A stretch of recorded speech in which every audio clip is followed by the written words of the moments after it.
morning, afternoon, day, or night, whatever it might be where you are, and welcome to my introduction to the Shadowbringers expansion for Final Fantasy XIV. And yes, I am aware that this is not technically a Shadowbringers area. I thought that the Robin Esther area would be a nice background setting for our introduction today, so here we are.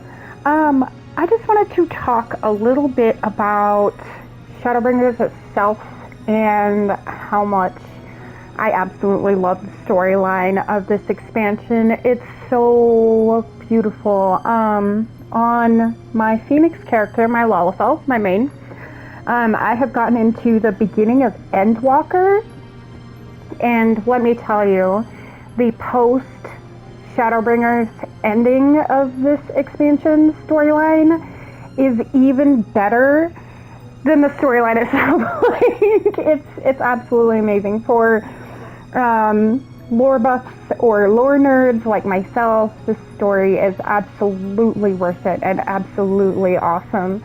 As a lot of you know, during the recording time of these videos, my life has been absolutely 100% awful.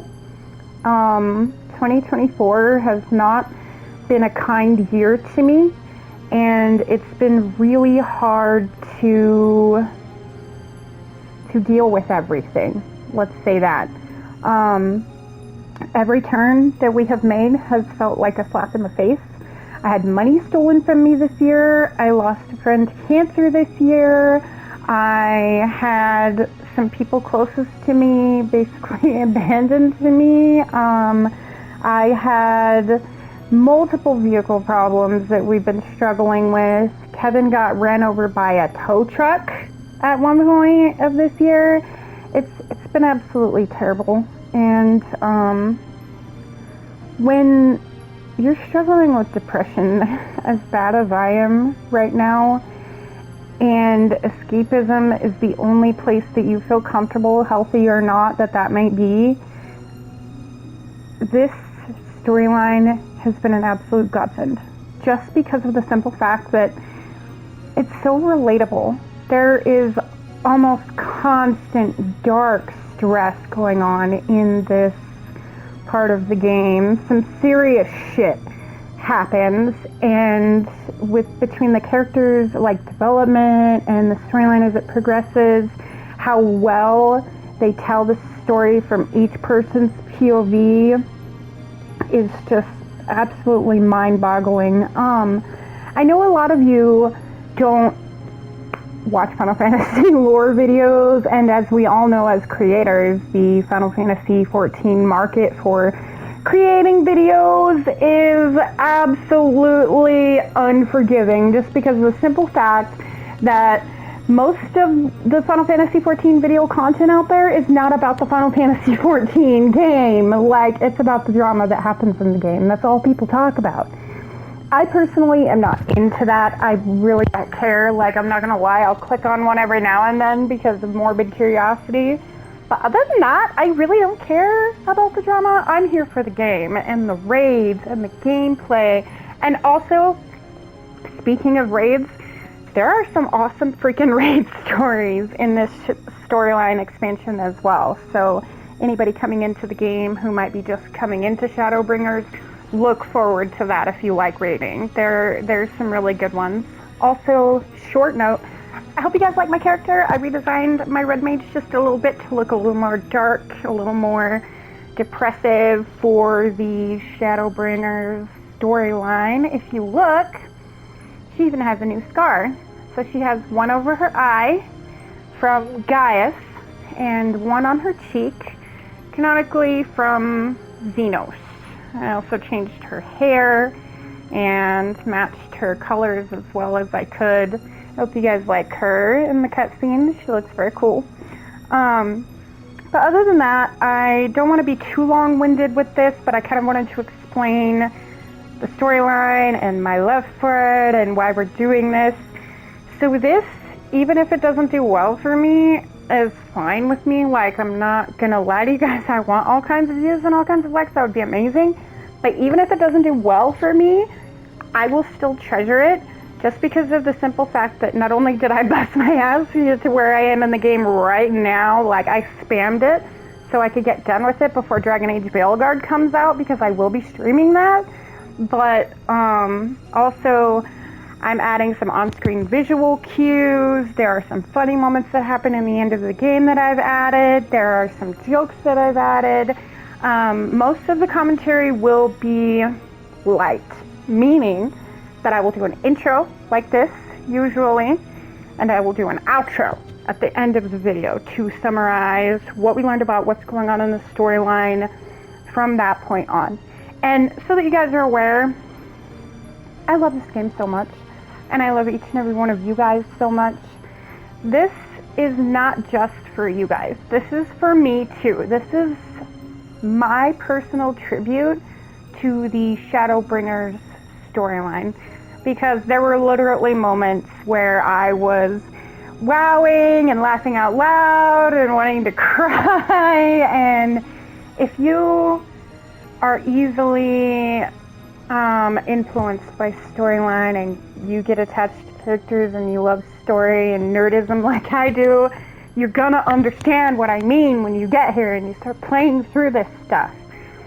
But with that being said, I really hope that you guys do enjoy these videos. If you do enjoy them, please leave a like. We can always use more likes around here. It helps us out with the algorithm. I hope that you guys are staying safe. I hope that you guys are enjoying the rest of your year so far, and that things are going for you as well as they can be going for you at this time. I love you guys bunches. Thank you so much if you got to this point of the video, for watching, for listening.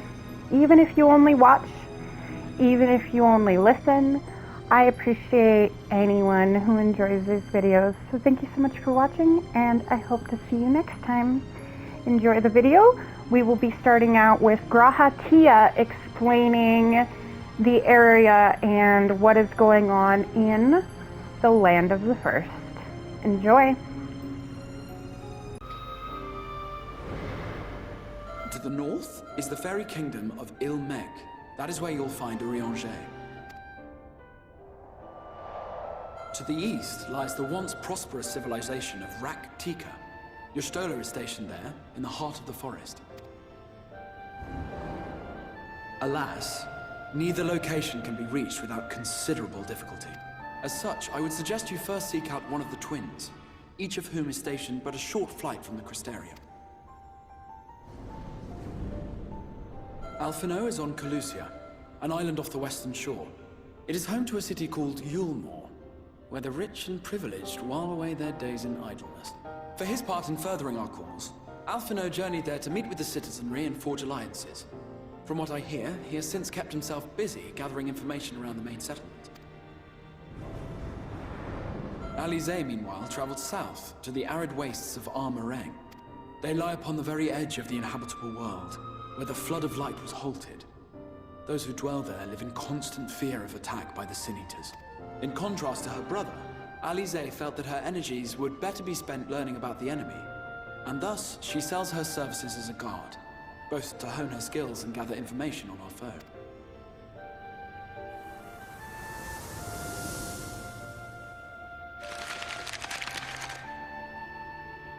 So, will it be Calusia or Armorang? It matters not which you choose to visit first. Simply inform me once you have made your decision, and I will see to it that you are... Ah, but you must be wondering about Thancred. He has taken up with a new companion, and is presently engaged as a wandering hunter of Sin Eaters. Being ever on the move, his whereabouts are... frozen. Time itself takes a breath. At light's edge, all is perfectly still. The world captured in a painting, locked in a moment. Music, faint and fleeting, drifts coastward on the lifeless air. And in the distance, beyond the broken earth, a city beckons.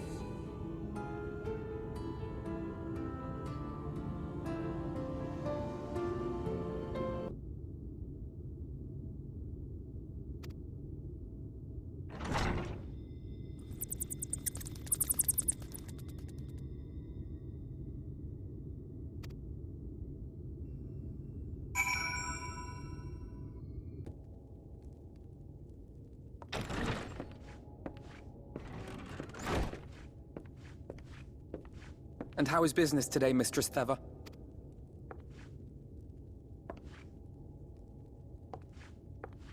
Oh, frenetic. Look, I have a new customer.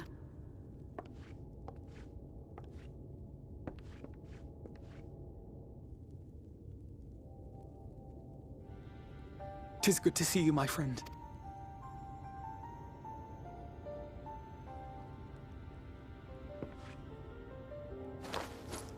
The barley seeds you wanted. They should produce a better harvest than the last. What, just like that? Oh, Alphino, you really are a dear. Well, I'd best be tidying up some of those empty shacks before the pests move in. Keep an eye on the place while I'm out, eh?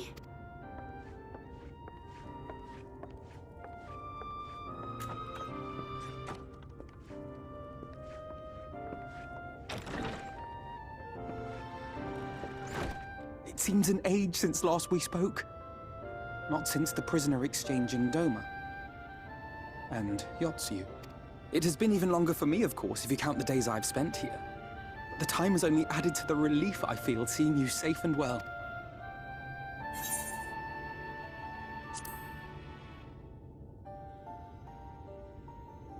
Huh. Alize said much the same thing. I don't think I've ever had such a scolding. But I believe an exchange of news is in order. Come, tell me of your arrival and all that came before.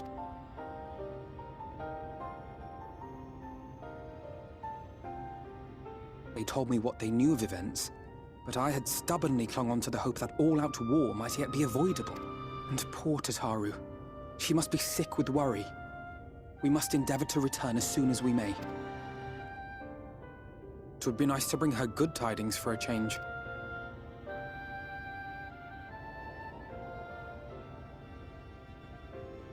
But before we bid this world farewell, we must first ensure that it is not rejoined to the source. We must prevent the 8th Umbral calamity. Urianger's vision of the future has, I fear, every chance of coming true.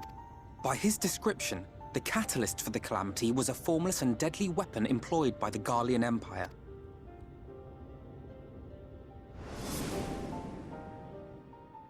Which can only mean one thing. Black Rose. Gaius was telling you the truth. When we were on the trail of the Ascians, we saw evidence that the gas was being manufactured once more. Gaius was adamant that the project had been scrapped. But so long as there are wars to be waged, there will always be those determined to win by any means. And thus simply destroying the existing stores of Black Rose would do little to alter fate's course. In that sense, our involuntary journey here to the First was something of a boon. Together with the Exarch, we've developed a theory as to how we believe the rejoining will be set in motion. I'm sure Urianger himself will cover the subject in more detail. But I can tell you the process requires that both worlds, the Source and the First, be facing an existential threat. One being Sin-Eaters, of course. They are a menace that I would dearly love to remove, and not just to avert a calamity. I may be a stranger to this world, but I will not stand idly by and let innocent people be slaughtered. That is what brought me to the gates of Yulmore. Ignoring its pretensions as a kind of capital city to what remains of the world, it is nonetheless a center of power and authority. If any solutions are to be found, I believe our search should begin there. What say you, old friend? Hungry for another adventure?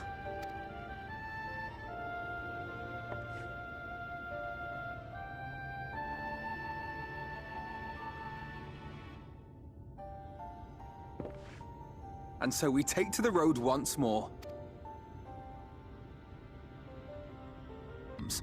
And Yulmore itself lies beyond. This, meanwhile, is the aptly named Gate Town, the dwelling place of the many desperate souls who hope to be chosen to live in the city proper.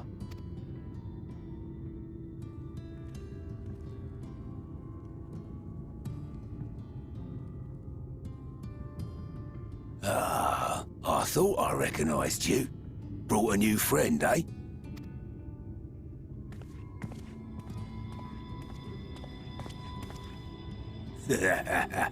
I'll bet you got a trick or two up your sleeve.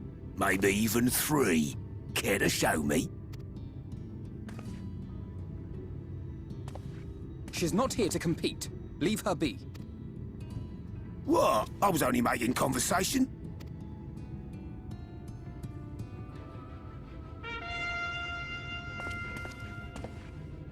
Ladies and gentlemen, your attention, please!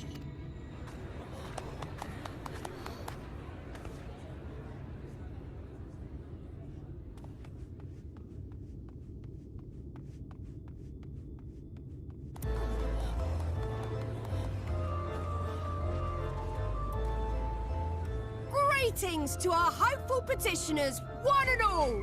Yulmore extends its warmest regards. Let it be known that a lady of distinction wishes to dine on fish divine. We seek a master culinarian who can guarantee seafood perfection. Dazzle the matron with your delicious dishes, and life in the city will be yours to enjoy. Even on days when fish is not on the menu! Who among you will answer the call? Name yourself or another. We might not at all. Fish, is it? Was there anyone? What about that girl? Do you recall how I said Yulmore was a center of power and authority? Well, that is not the only reason for its fame.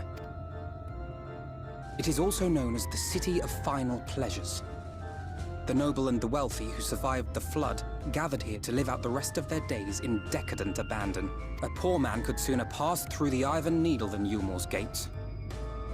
The only way the common folk can enter this perverted paradise is if they fulfill the whim of one of the privileged. And so they are picked over like market produce.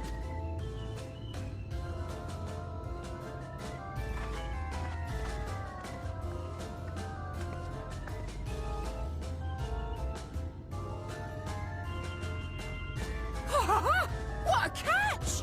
We'll not be throwing this one back. Having seen your all too obvious charms, we welcome you with open arms.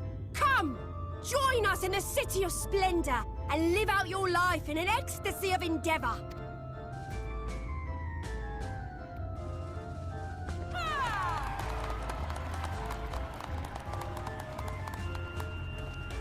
Oh, just look at those expectant faces. What could you possibly be waiting for? Well, what have we here? An extra share of meal to celebrate our newest resident!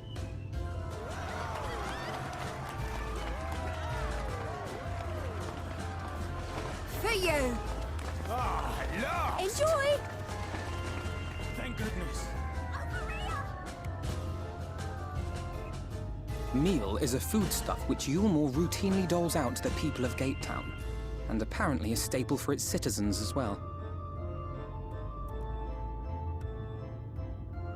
Many here rely on it to survive in these times of scarcity, yet the whole arrangement just seems...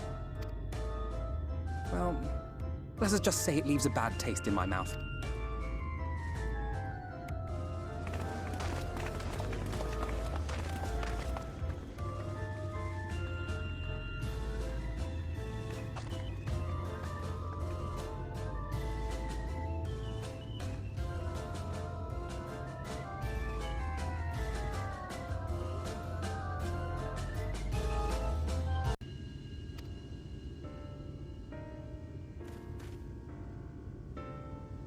The thief who claims the harvest on my behalf. Hand it over.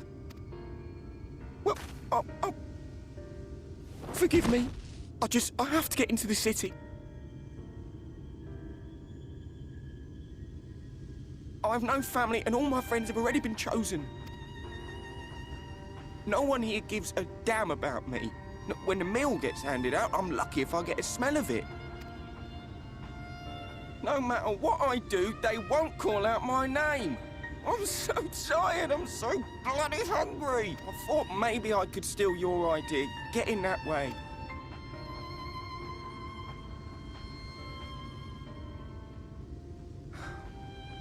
What is your name? Kai Shear. Tell me then, Kai Shear, must it be Yulmore or nothing? What of the Crystarium? They may not offer charity, but you would be fairly compensated for any work you did. No, it has to be Yulmore. That's where all my friends are. We made a promise that we'd live together in paradise.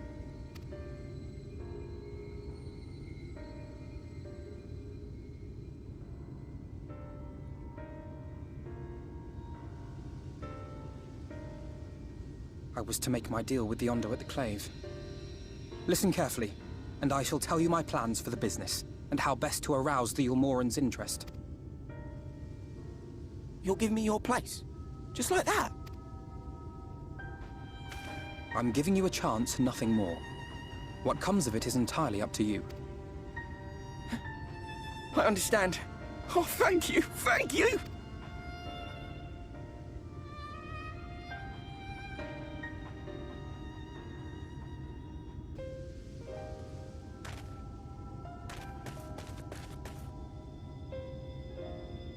This was but one path. There will be others.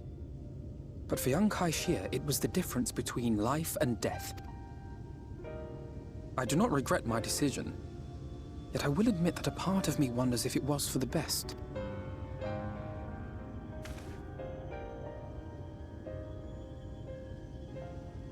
We strive to bring swift salvation to this world, that countless lives might be saved, not least your own. Even if it came at the cost of one man, should I have forged on regardless?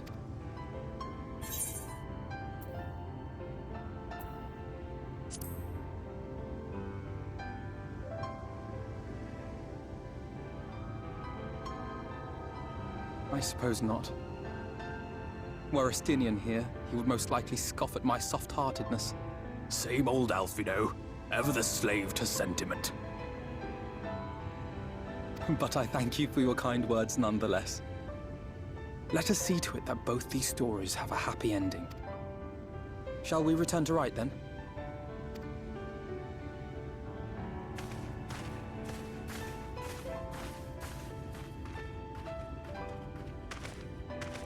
Is that...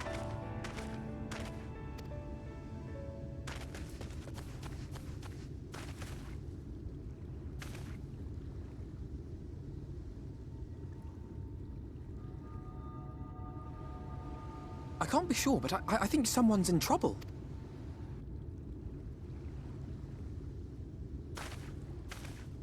Come on, they may need our help.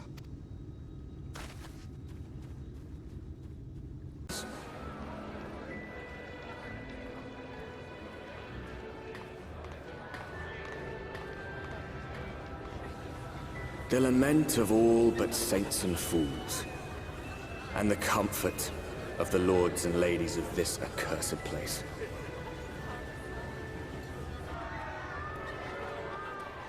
Once they held fast against the madness, only to embrace the coming cataclysm and delight in the end of days.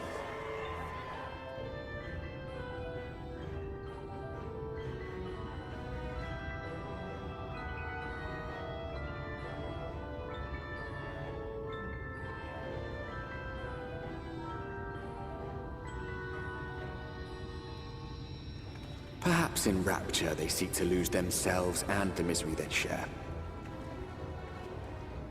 Or perhaps for them alone, the promise of eternal pleasure really does hold true.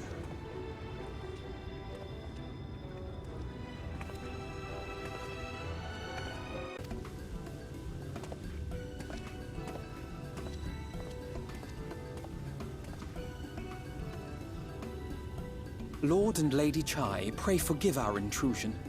I am given to understand you were in search of an artist. Ah, you must be the new, Oh, goodness me! What an adorable boy! That silken hair, those pearly cheeks, oh! And you even smell wonderful, like a bed of flowers.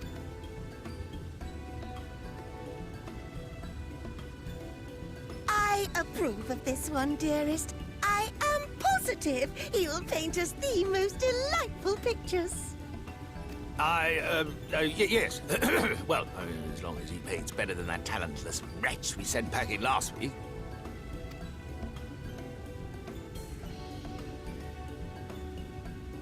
Wonderful, wonderful. Welcome to Yulmore. Alphino, if it please you, my lady. And this is my assistant.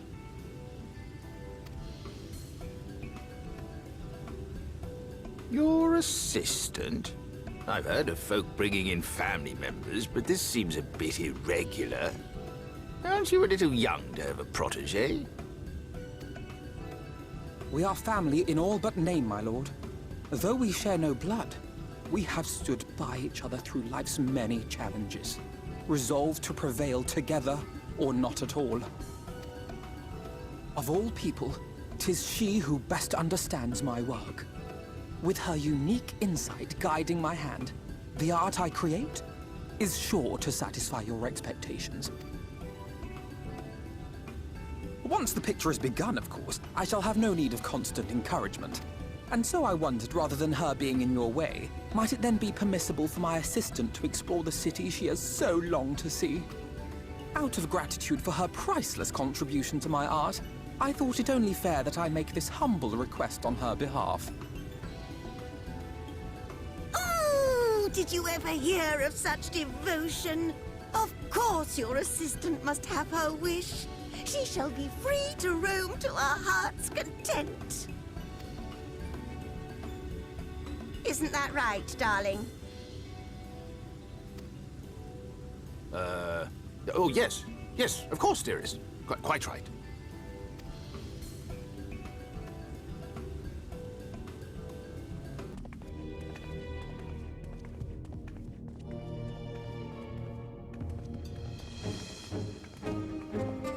That's him. That's Vorthri.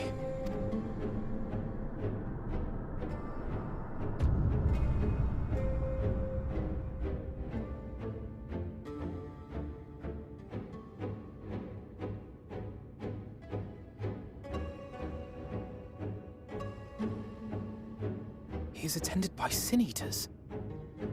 But how does he keep them from attacking? Mercy! Mercy!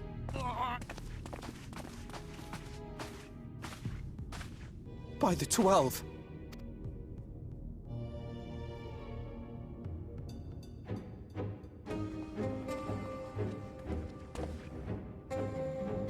Kaishia, what happened to you? Who are these impudent louts? I do not recall requesting their presence. Lord Vorthri, what is the meaning of this?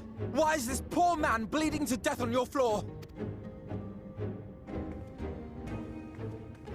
Why? You ask me why? Because criminals must be punished. And this man is guilty of fraud. He came to us, claiming to be a man of business. Yet his subsequent conduct has shown him to be anything but. Europe is a city built on love for one's fellow man. Those who have naught to give and live only to take are a blight upon our society!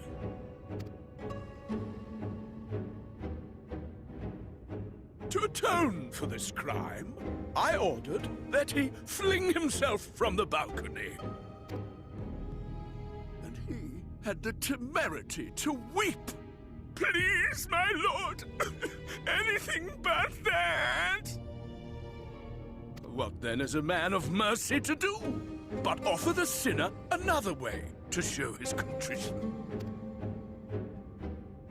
Another way? Meaning what exactly?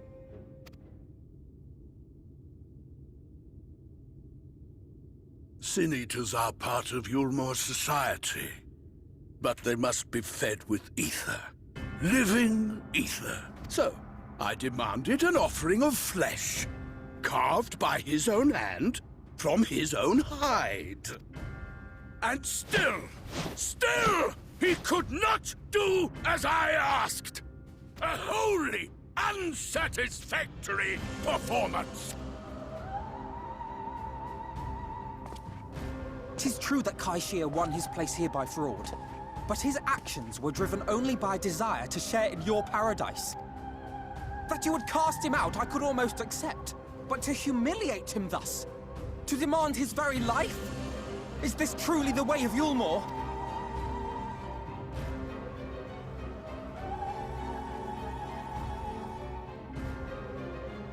Oh, you dim, deluded child. Have you ever paused to consider what it takes to maintain such a paradise in this barren, broken world of ours? The guarantee of safety and stability. The knowledge that if one only abides by the rules, one has naught to fear. I alone can offer these things, for I alone can command the Sin Eaters. And thus am I alone the voice of justice, and any who oppose me, villains to be punished.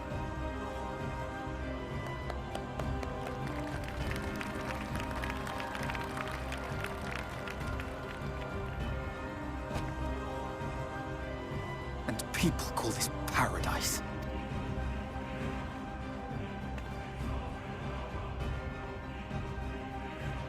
You were granted a place in my city for a particular skill. What was it? Painting. Oh, an artiste! Then you shall paint a picture for me of Yulmore. If I find your art pleasing, then I may excuse this display of insolence.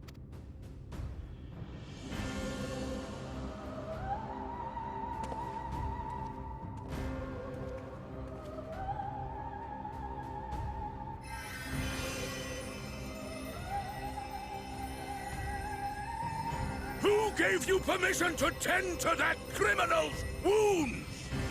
I told you to paint me a picture!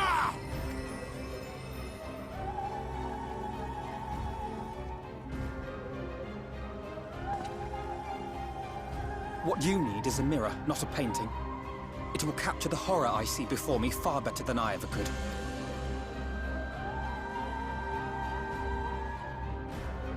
Can you walk? I think so.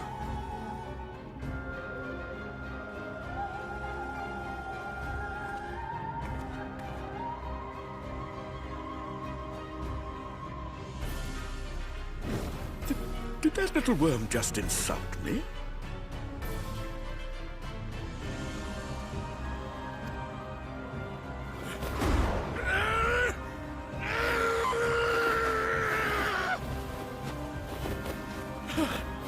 I'll kill them! I'll kill them all! I'll enslave their minds! I'll torment them! Torture them! Then tear out their hearts!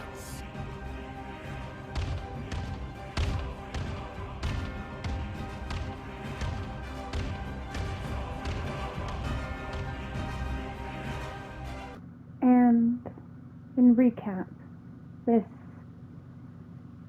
Sin Eater, this man, this commander of Sin Eaters, demands blood in tribute for insolence and or disobeying him.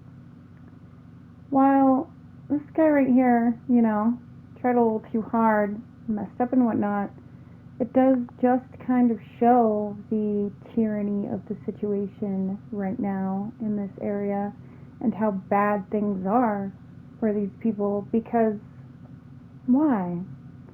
Why is it that he can control the Sin Eaters? How is it that he can control the Sin Eaters? Why does he keep so many around? And my God, why is he so freaking fat? Holy shit! The fatness is absolutely terrifying. My lord, it's scary. Like, terrifyingly scary fucking nonsense scary. I don't even... I don't know what they were thinking when they drew that character, because, I mean, it fits, but he's creepy. He creeps me out, alright? He does. He just does. But, I hope you guys are enjoying the video up until now. I hope you have enjoyed. Thank you so much for watching. I appreciate each and every one of you. Look forward to the next part, and as always, stay safe. Don't forget to stay hydrated. Touch some grass once in a while. Don't give in to tyranny. From this parched earth, the nation of Nabath, Arang, once rose.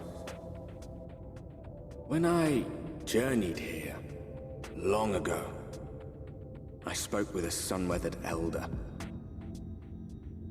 He told me Armarang meant majestic land in the language of his people.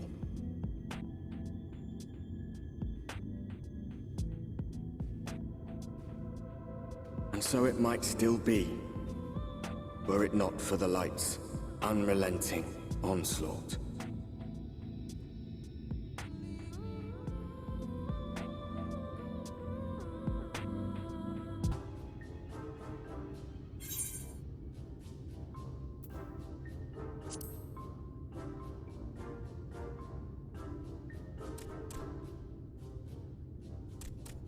Master Gengen, this is the friend of the Exarch I was telling you about.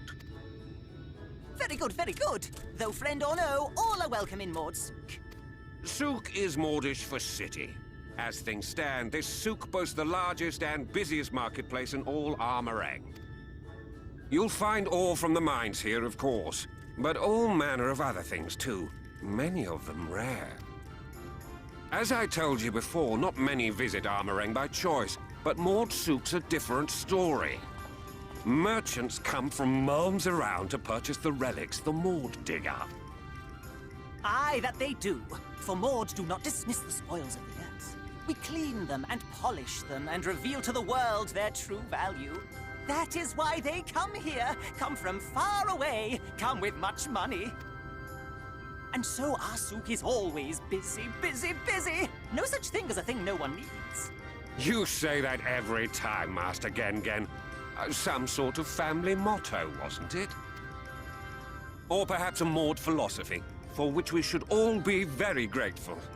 Would that everyone was so willing to take in refugees regardless of race or creed. Now then, if you intend to spend any time here, you'll want to gain the trust of the locals. And there's a little custom all newcomers are expected to observe. The cracking of the coin purse. You buy one thing from the market. Price can be low or high, just as long as you buy. As the good Mord says. In fact, the Exarch sent a little something to cover this very expense. A Verbert gold piece, no less.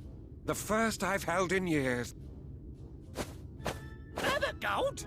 Real Verbert gold? Here, newcomer, crack your coin purse with me. Oh no, you want my goods, newcomer. I have jars and pots all smooth and shiny. Over here! Come and look! You buy, you buy?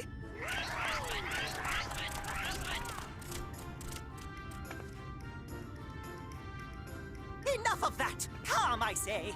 This one must still journey through the barrens. Nothing bulky, nothing heavy, no pots. Nothing better for the road than a full belly. Spend that piece at Ronron's place, yes? Eat for 3 before you leave.